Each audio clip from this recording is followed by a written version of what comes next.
Welcome to Quilt Addicts Anonymous. I'm Stephanie Soebbing. Today I'm going to show you how to make the Strippin Mini. This quilt was a lot of fun. Leah Day asked me to do a collaboration with her where I would design a quilt that was no larger than 14 inches square, and then she would quilt it. And so I've never done a mini, so this was a fun challenge to take what I normally do on a larger quilt and shrink it down. So this is it. This is a Strippin Mini, and it has 400 pieces of fabric in it. So don't be intimidated by that, because as the name implies, we're going to be strip piecing for this. So there literally are 1/8 of an inch triangles in this little thing, but we're not sewing 1/8 of an inch triangles. We're going to do a strip piece, then we're going to make a half square triangle out of that, and that's how you get your 1/8 of an inch triangle. You're not going to drive yourself too crazy with this quilt.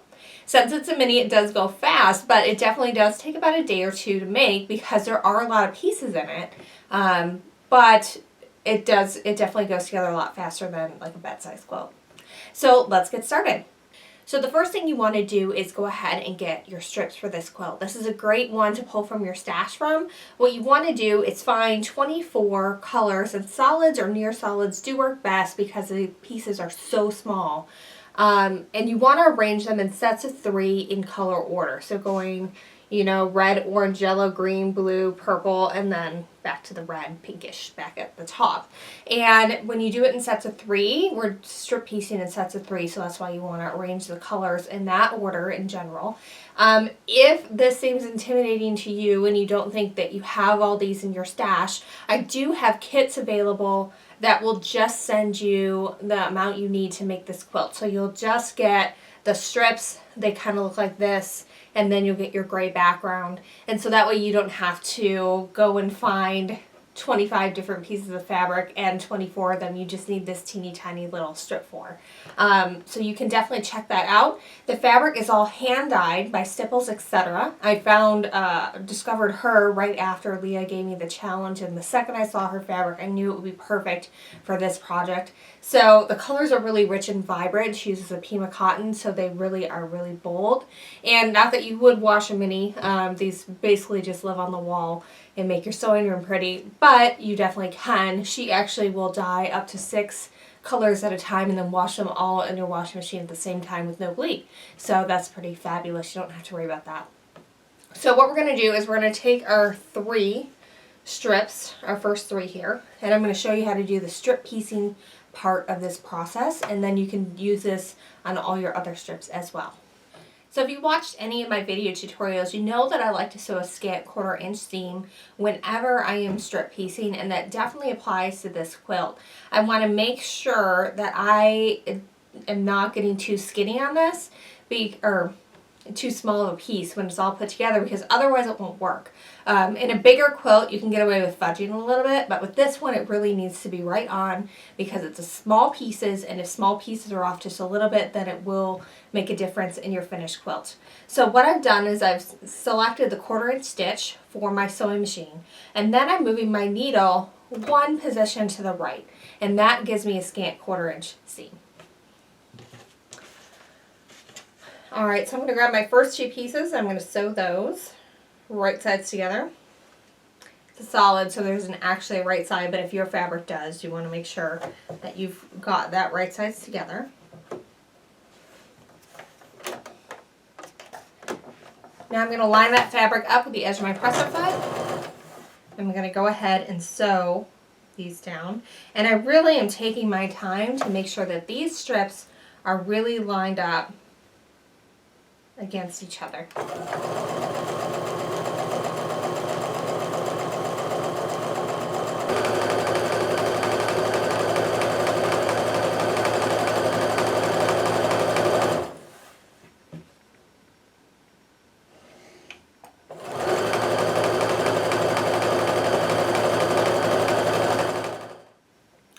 So I know a lot of times when I press strip units open, I wait until I have all 3 strips sewn together to do it.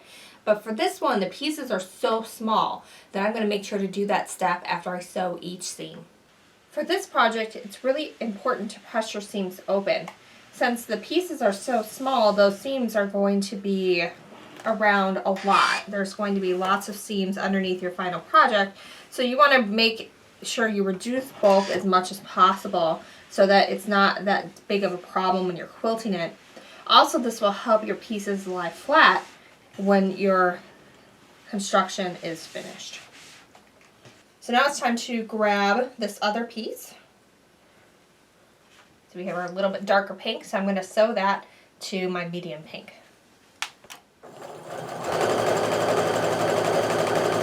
Now you may notice that this isn't a full width of fabric. So if you have back borders that you want to pull from as well, then that is perfectly fine if you're doing this from your stash. But again, there are kits available as well, so you don't have to go through the hassle of trying to find all these different colors that will work good in a gradation.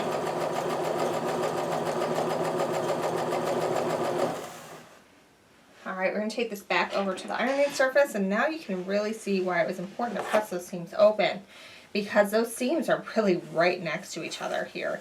So if we were pressing them to one side or another, that really is going to create a whole lot of bulk in some areas where you'll have 3 pieces of fabric potentially right next to each other. And this way you've only got 2. So it works really well to do it this way.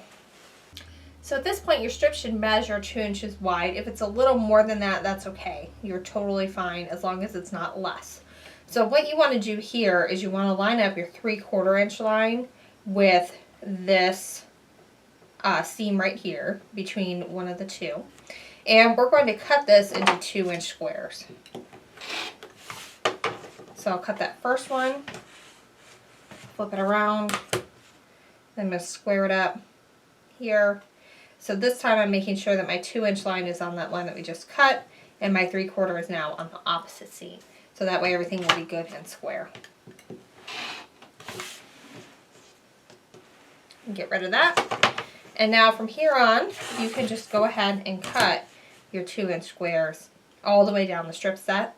And you're going to repeat these steps for all your other strip sets as well. So go ahead and take all your other colors and sew them into sets of 3 in color order, and then go ahead and cut them apart as well once you have them stripped and pressed open into 2-inch squares. And then we'll come back and we'll do the next step. Make sure you refer to your pattern for the Strippin Mini to know what size to cut these nice little gray squares to. And again, you can get that at shop.quiltaddictsanonymous.com. Stay tuned to the end and we'll give you a special coupon code so you can get that. And what we're going to do next is we're going to draw a line from point to point on the wrong side of these squares. So what I'm doing here is I'm just lining my ruler up from point to point on the wrong side of these squares, and I'm going to take my marking tool and get a nice line here. I'm going over it several times so you guys can see it at home. You don't have to do that when you're just making this for yourself. I'm just doing it pretty heavily so that the camera will pick it up and you guys can see it.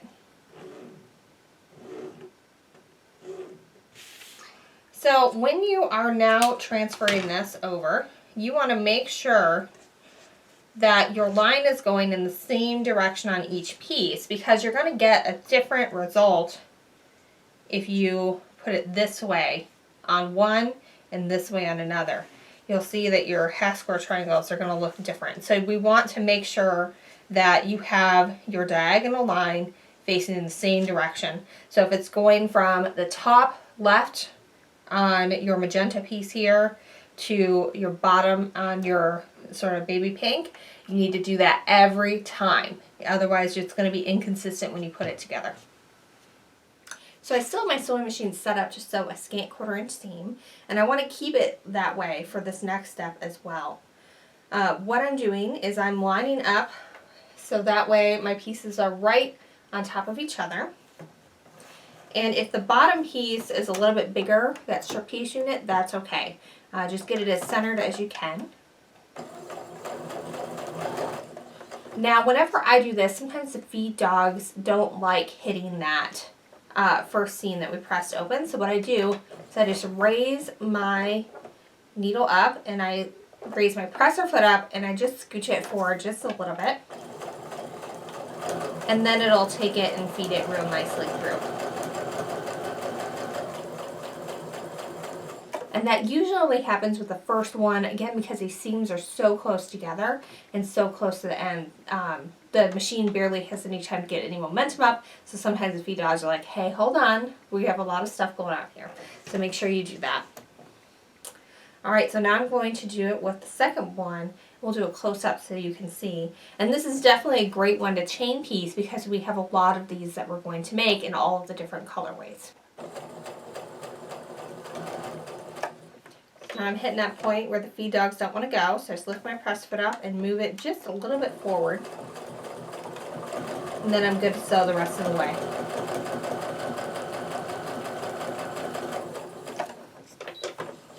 When you're done, just go ahead and you're going to turn it around. And now we're going to sew a scant quarter inch seam down the other side of the straw line, and I've got my presser foot in line with that line that we drew. So that line is right here next to that presser foot.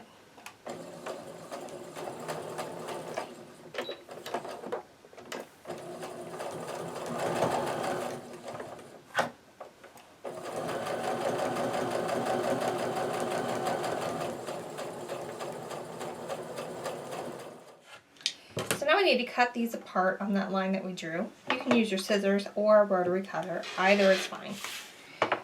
And then we're going to take these back to the iron. So you definitely want to take your time with this step because since the pieces are so small, it means the iron is going to be really close to your fingers. So don't rush it. We don't want you burning any tips of your fingers off.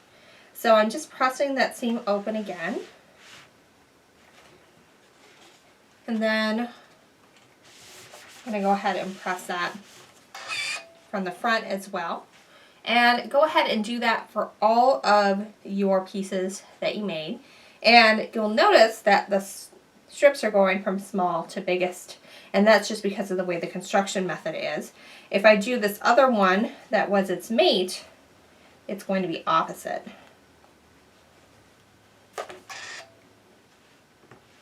Where the smallest is that little pink one, and the biggest is the magenta.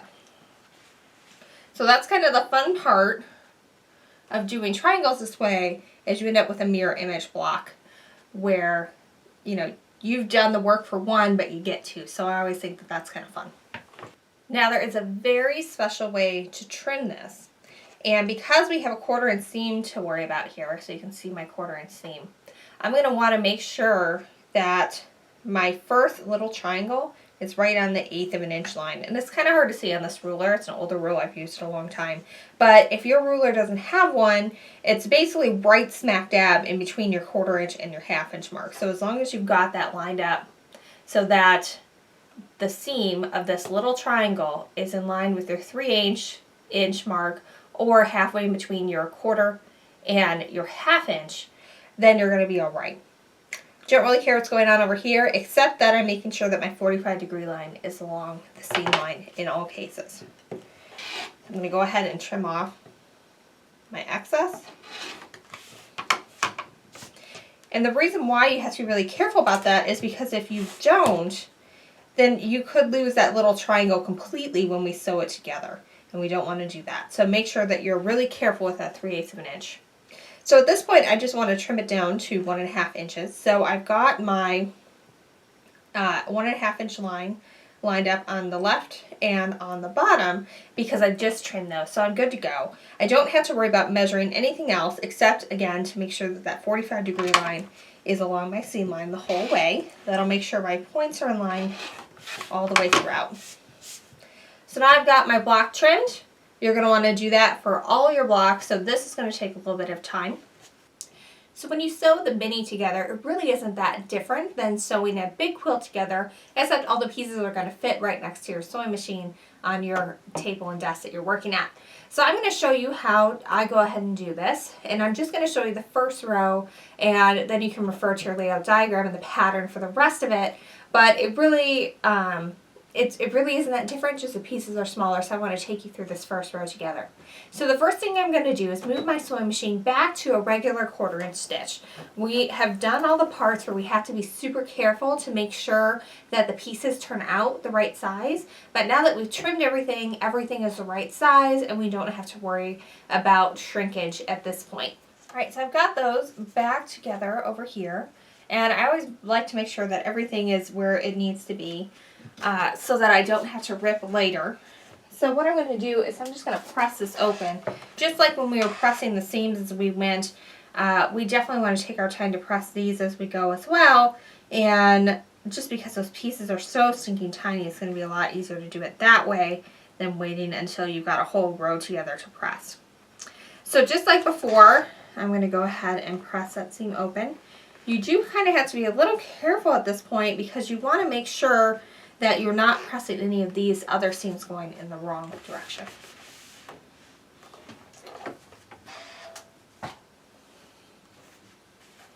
Okay, so now we can lay that back out and we can see that, you know, these two pieces correspond with these two. You'll have a layout diagram to refer to. And again, this is really long at this point, and that's because we're going to eat up a lot of seam allowance in this as we put it together. And you'll also notice that I don't have this final row on the board. That's because you're going to put together all of this at once into rows, including this bottom row, which is a couple of rectangles, one small rectangle, one long rectangle, and then one piece unit.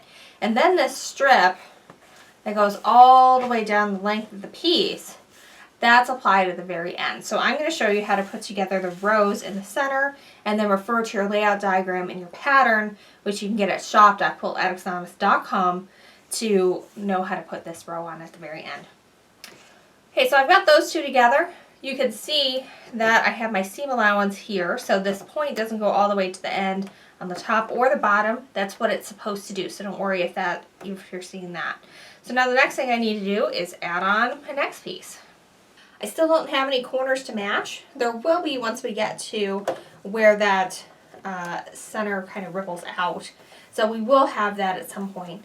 But at this point, it's really pretty simple and straightforward. You just have to be really careful to make sure that you've got all your points lined up in your corners of your block. So here's where it gets a little tricky to press open just because there's a lot of stuff going on. There's a lot of seams coming together right here. So I want to make sure to take my time pressing that open and then flip it over from the other side and give it a good press as well. Now here's where this pattern is really awesome.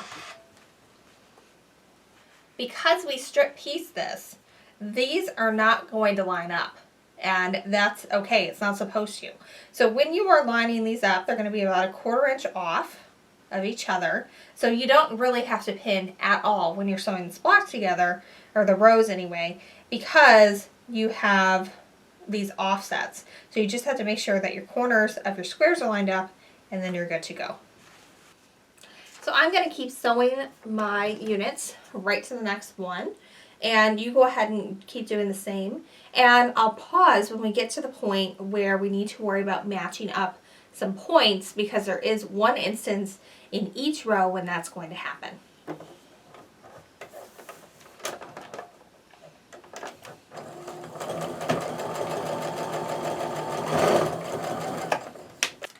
So we've now reached the point where we're going to have some points to match. So I'm going to just make sure that I pin that really carefully so that everything stays in place. So what I'm going to do is flip these right sides together. And I'm going to line it up so that my points are coming right on top of each other. And when you look at it at the top, you should be able to see that really clearly, that everything is nice and lined up. Then I'm going to go ahead and stick a pin in 1/2 of those seams to keep them lined up. Then we'll take it over to the sewing machine. So now when I sew this, I'm just going to sew my first couple of stitches until I come to my needle is like right in between where that seam is now. So now I'm going to go ahead and remove my pin because I'm safe. I know those things are going to be right where they're supposed to be. I'm going to make sure my corners are lined up, and I'm going to keep on sewing.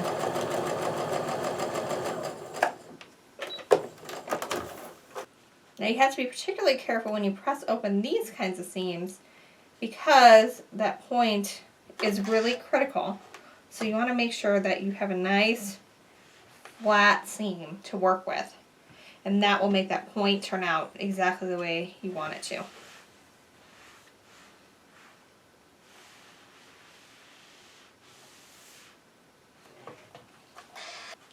So you can see I've got some of these 1/8 of an inch triangles in here, and that happens when we sew them together. And they're really, really stinking tiny.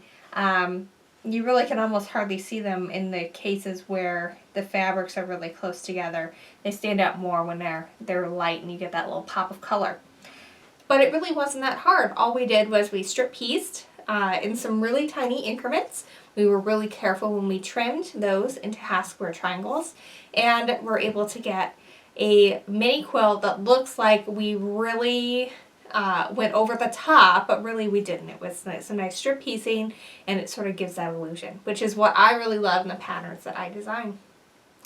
So I really hope you had fun putting this together. Make sure you refer to your layout diagram and the pattern instructions for Strippin Mini, available at shop.quiltaddictsanonymous.com. And if you want to save money on this pattern, you can get it for 50% off forever. I'm going to leave this code on forever, so all you have to do is watch to the end of the video to get it. And the code is QAA Strippin, and that is Strippin without a G. So I will have that at the bottom of the screen so you can see it, and make sure you type that in at checkout and you'll be able to get 50% off the pattern for this. If you really like the way that this quilt looks, if you like those really bold, vibrant colors, I've got that. The fabrics are hand dyed by Stipples, etc. And that gradated look is just really gorgeous and really critical to pulling off the look of this.